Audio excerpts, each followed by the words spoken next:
In Moi's political journey, and it is long, many years, the rest of us were privileged to work with Moi in the final years of his presidency. And if there was a person, and Sunkuli knows, if there was a person close to Mzee Moi in his last years as president of Kenya, it was William Ruto. Si ni kweli? That is the truth. And I know Mzee Moi mentored many people, many leaders in many parts of Kenya. And he made a huge contribution to our nation. But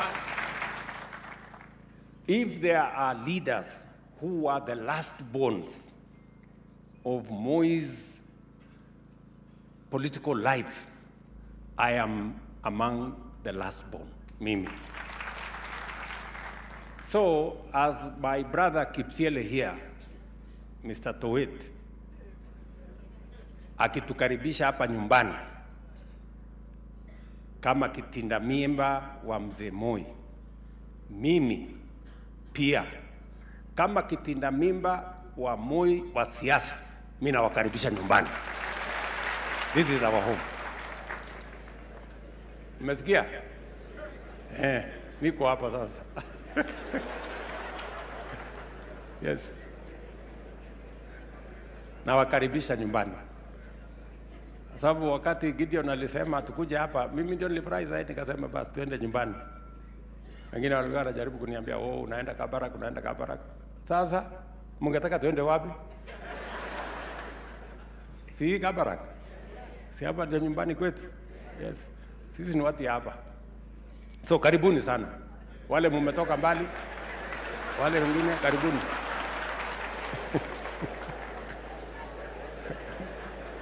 Karibuni.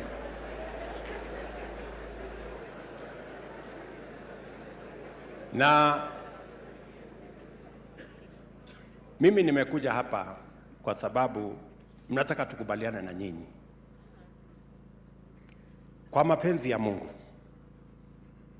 kwa kura zenu na kwa maombi yenu, mimi leo ni kiongozi wa taifa la Kenya.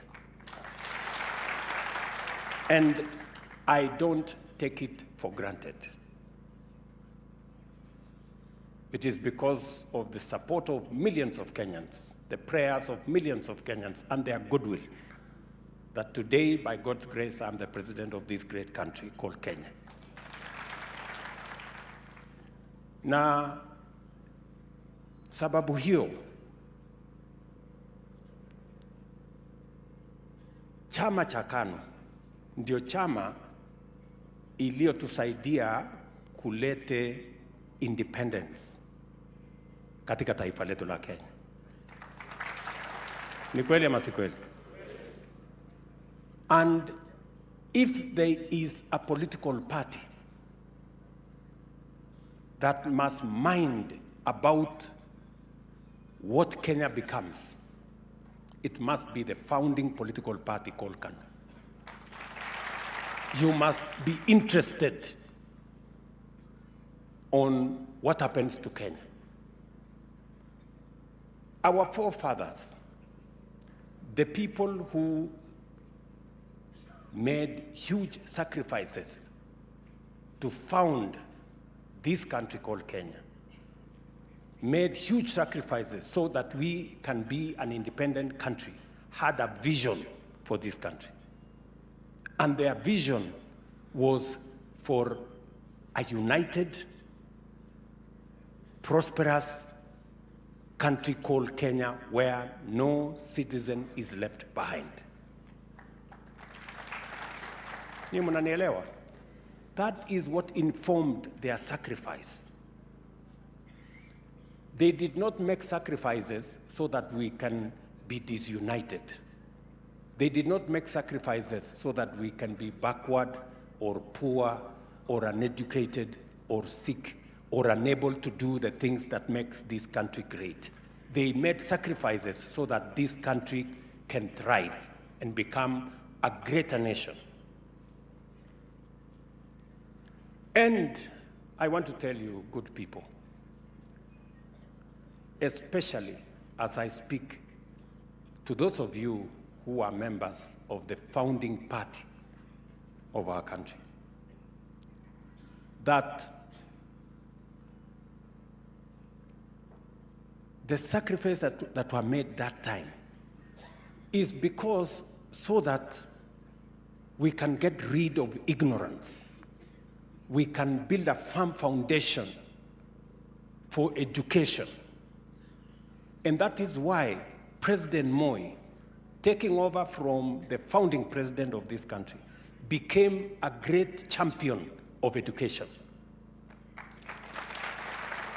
He made a huge contribution to education because ignorance was one of the biggest things we wanted to get rid of in this nation.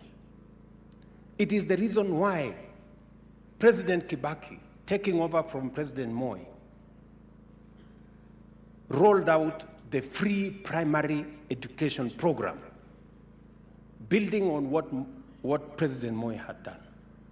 It is the reason why my predecessor, President Uhuru Kenyatta, worked on 100% transition because there were too many kids falling through the cracks in the education system.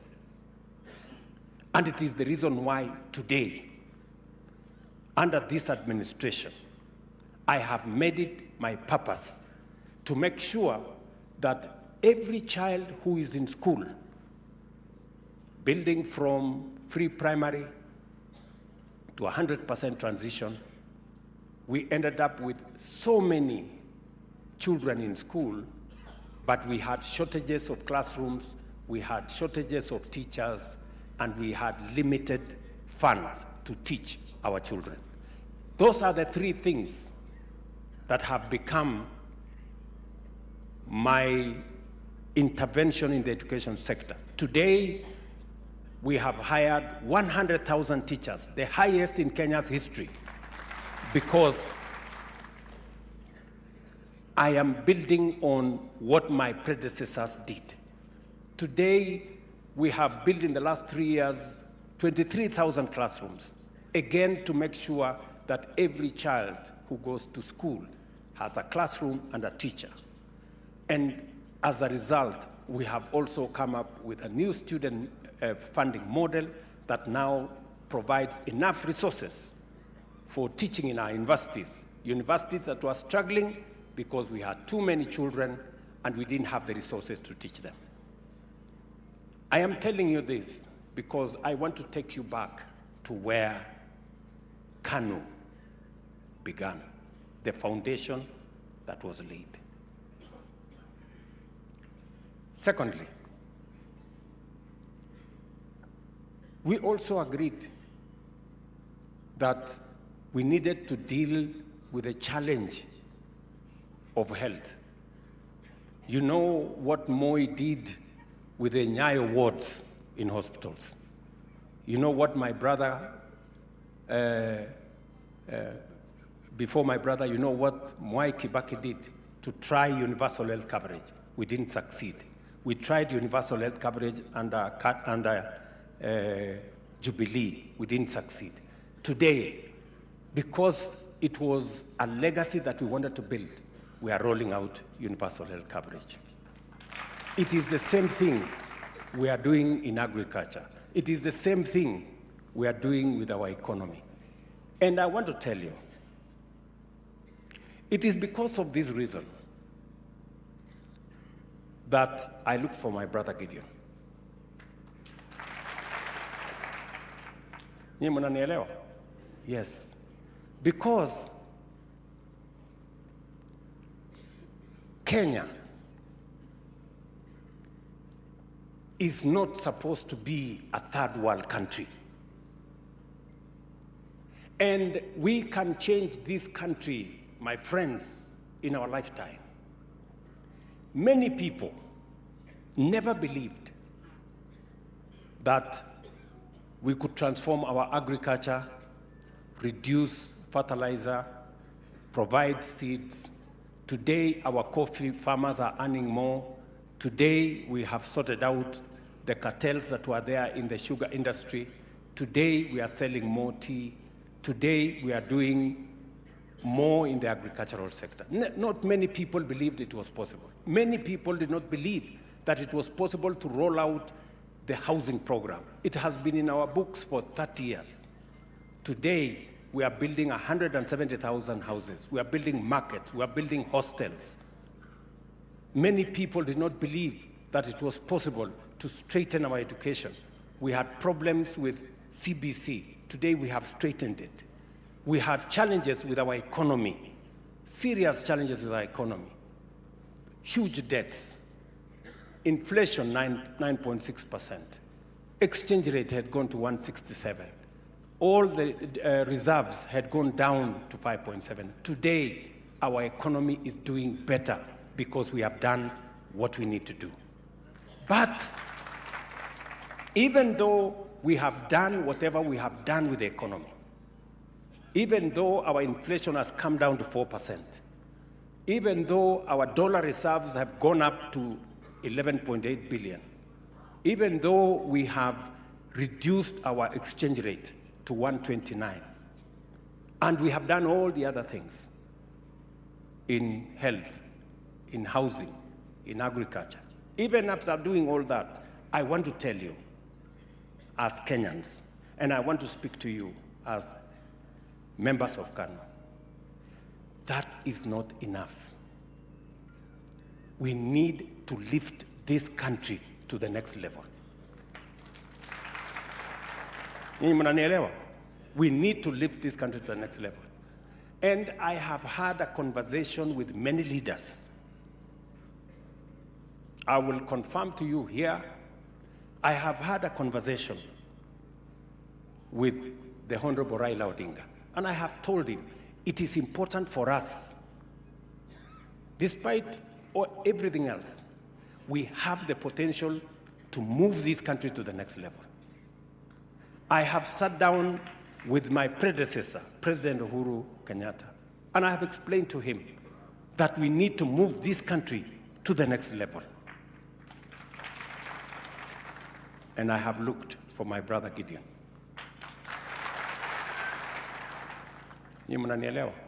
Yes. And told him it is time for us to move Kenya to the next level. And for us to move Kenya to the next level, we need to pull together. We need to work together. And that is why I looked for my brother Gideon and I told him, we need to pull together. We need to work together. I want you to come and help me pull this country together so that we can elevate Kenya to the next level. Nyie mnanielewa? So, kama iko makosa imetokea huko anywhere, blame it on me. Mimi ndio mwenye hii maneno yote. Mimi ndio nimetafutana na Gideon. Nikamwambia Gideon, tafadhali. Nyie mnanielewa? Yes. Because the destiny of Kenya is far greater than what I can get, what Gideon can get, what the next leader can get.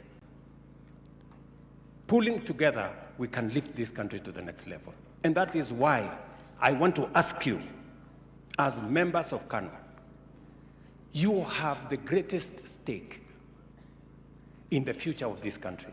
You want a successful country. You want us to move this country from the third world to the first world. Sindio? That was the motivation.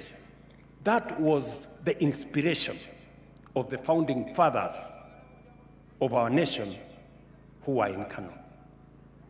And that is what I intend, working with my brothers, working with my sisters, working with all Kenyans, for us to lift this country to the next level.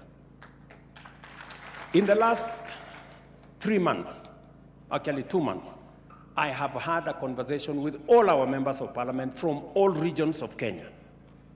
Because, sikizeni, tumechelewa. Hii inchi imechelewa. Why do I say so? Nataka mnisikize vizuri. South Korea ilikuwa kama Kenya in 1963. Same GDP, same education, agricultural country like us. But today, the GDP of South Korea is 20 times that of Kenya. Ninyi mnanielewa? It is 20 times that of Kenya. In fact, mimi naenda Konza on Monday. Konza City on Monday.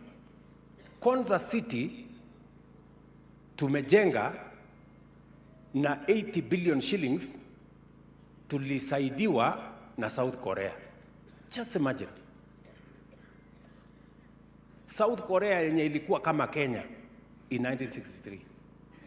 We need to ask ourselves, what did we get wrong that they got right? Because it is possible for this country to be different from what it is today. Nyinyi mnanielewa? Let me give you another example. I invited the Prime Minister of Singapore. He came to see us here in Kenya. Singapore was a slum like our Kibera here in 1963. Today, Singapore, 98% of their citizens are homeowners. 98%. They are in the first world.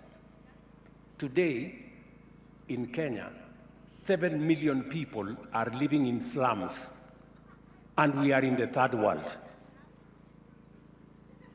Sasa mimi nataka niulize nyinyi, jameni, mnataka tuendelee na hiyo barabara? Tuendelee kubaki nyuma?